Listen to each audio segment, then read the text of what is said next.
All right, let's recap Words of Radiance interludes 4, 5, 6, and 7. So we start off with the Eshonai, and it is 7 days until her meeting with the Alethi. She goes into a high storm with the intention to take on this new form that her sister discovered, stormform. So she has her captive Spren to help with that transformation. It is mentioned that the Stormfather is known as the rider of the storms for the listeners, and he's technically like a traitor and not one of their gods because he decides to, protect the humans. But they still have to respect him. Like they go into the high storms.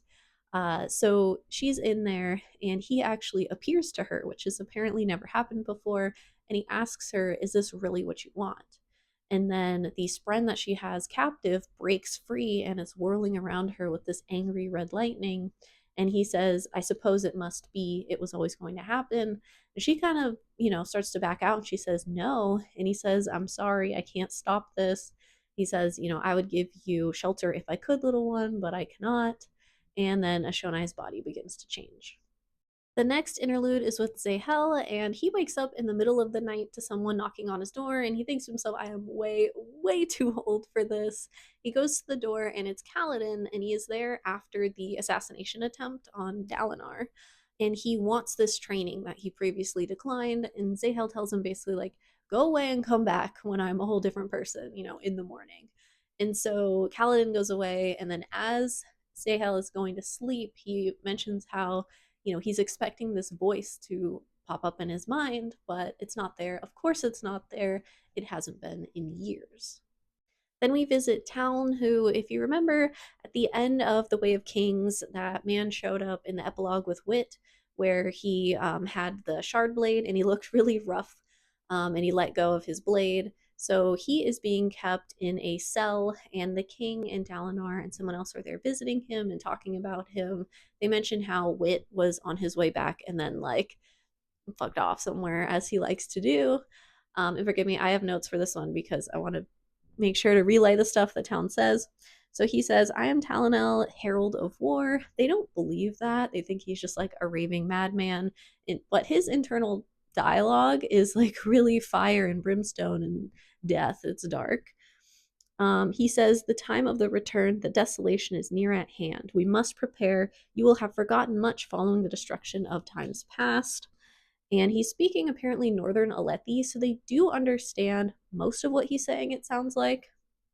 And then he says, "Kalak will teach you how to cast bronze if you have forgotten." If you remember, he was the POV of the prelude in the first book. "We will soul cast blocks of metal directly for you. Videl can train your surgeons, and Jezreel will teach you leadership. So much lost between returns." And then they ask about the shard blade and how it was separated from him, and they say, he just let it go.